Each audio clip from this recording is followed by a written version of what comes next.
نبی کریم صلی اللہ علیہ وسلم فرمائی کہ کم انسان پا دی گناہ کے مشتملی وی ددن ایمان و دی ایمان او حضور پاک مبارک دا گتے دا سکڑے وی دا ایمان دا رنا دا ایمان دا رنا ابن عباس دا مانا کی رضی اللہ عنہ وی دا ایمان دا رنا تدا سے لاڑ بارو ہوتا نو چې د دې ګناه نه اخوا شي او ګناه پرېږدي نو دا رڼا ورته بیا ورا واپس شي. نو وروڼو که دغه وخت سړی مړ شو څه حال به وي؟ ٹھیک ته مسلمان به مري کافر به نه مري، لیکن د ایمان رڼا چینی نو چې تش بلف یو رڼا پکې نه څوک پسې کوي. د ایمان د رڼا نه د ایمان په تیاره کې لاړ د دنیا نه څومره لویه ګناه ده او خطرناک یو. خدای دې مسلمانو ساتي. دا لوی جرم دی دې زمانه کې، فلوی مصیبت خلق مبتلا دے. نبی کریم صلی اللہ علیہ وسلم آخر زمانے مطالب زلزلے برازی او فتنے برازی، علم بختم شی، جہالت بزیاد شی، او عذابون بی زمکا بشلیگی خلق بپن نوزی، او کانی با بعض علاقوں کے دبر نراوریگی. ویدہ اللہ رسول دا بکلی وی دا باغ زمانی چی بدعملی پا مخدز مکا زیادی شی.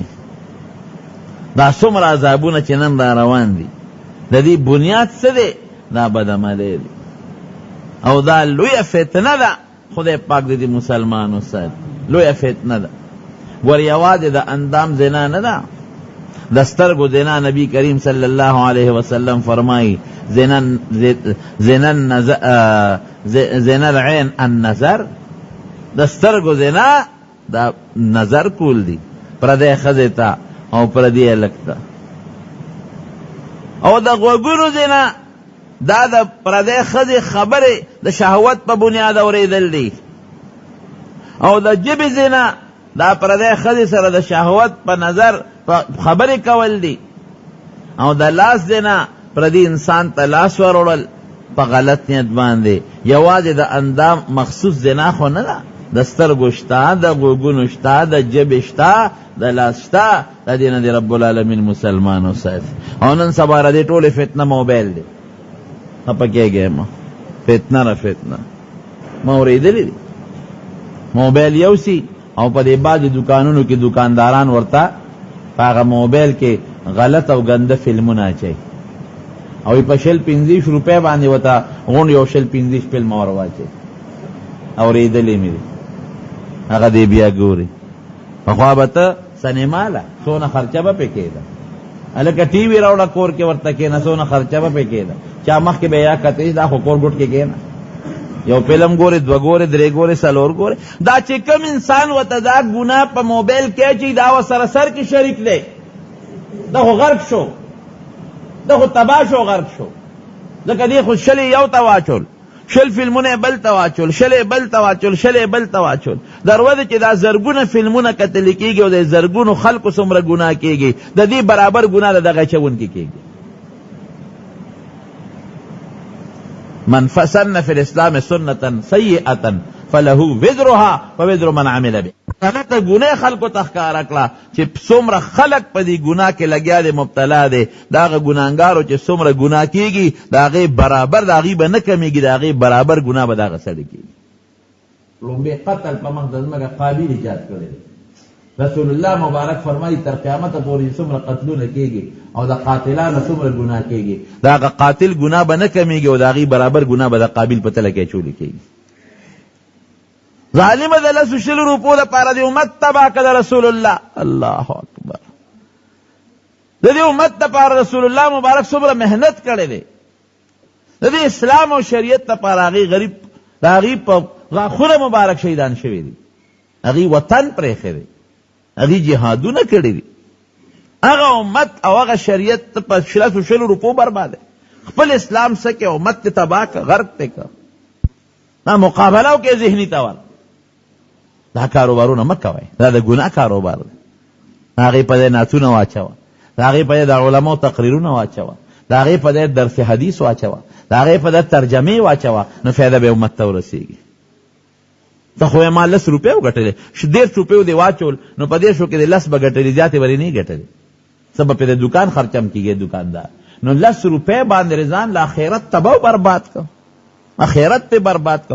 دومره ګناه به وګټه قسم په خدای که قیامت کې وړي شي بیا نه چي وړي او امت ته برباد کړه. رسول الله په زړه دې داغونه راخکل، هغه چې کم مهنت کړو دې لپاره او کم کوششونه کړو، او صحابه کم مهنت کړو، تابعین کم مهنت کړي، او څه پورې علما کم مهنت کوي لګیا دي، کوسه په کوسه غریبانان ګرځي چې مکه وې دې ټول برباد کړل.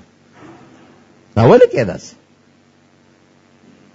دا موبایل د لاسه دا غم جوړ دا بل شی څه ورته وایي ټلیفون په دغه کې انټرنیټ ته څه بلا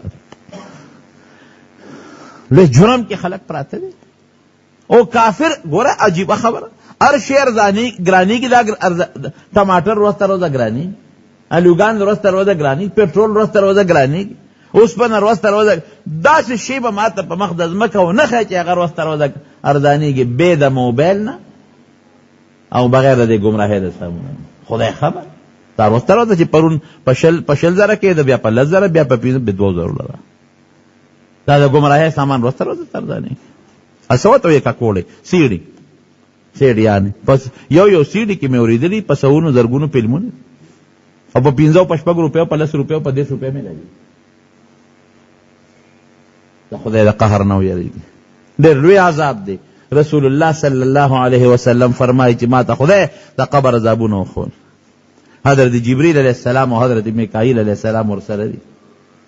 یو غار مې ولیده، خولې تنګه و دننه کوله، پکې اور بلیده او بربنډ لکان او بربنډ جنکۍ وې پکې، دا پکې سوځېدل.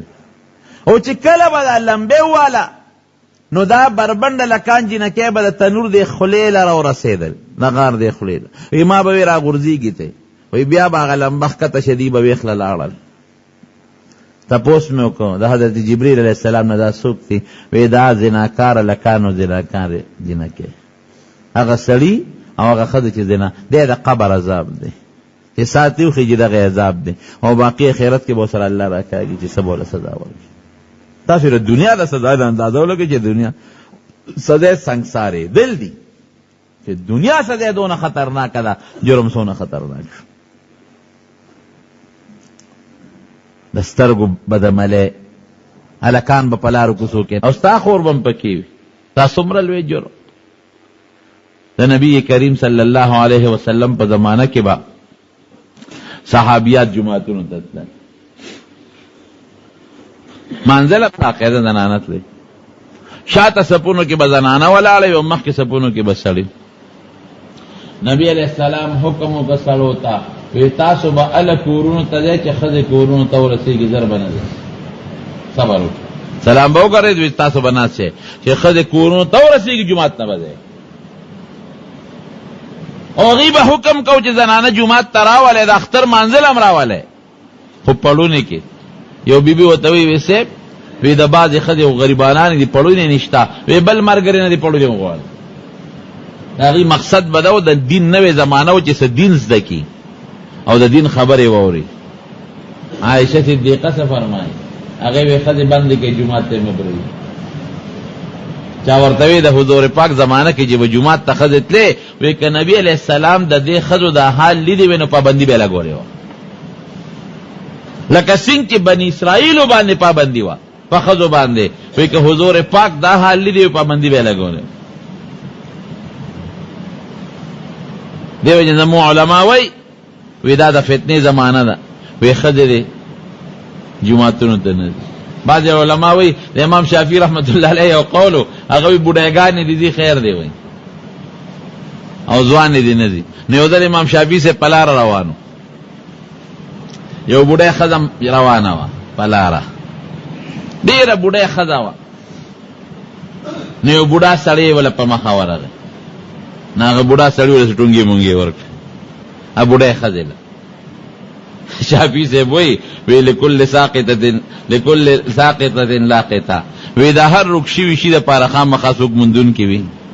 دا به نه وی چې هلکه دا یو ټماټر دی او دا د چا نه دی پکار، یا هلکه دا د اوږي یو پلی دی چا نه دی پکار، د چا به ټماټر ته مجتي، د چا به د اوږي هغه پلي ته مجتي. اوس دا بوډۍ ښځه ده او ډېره زیاته بوډۍ غریبه ده، تلوم نه بوډا بابا و د ټینګ نه شو. بعض وی زما د اعلان دی اډر دی چې بډایګانې دې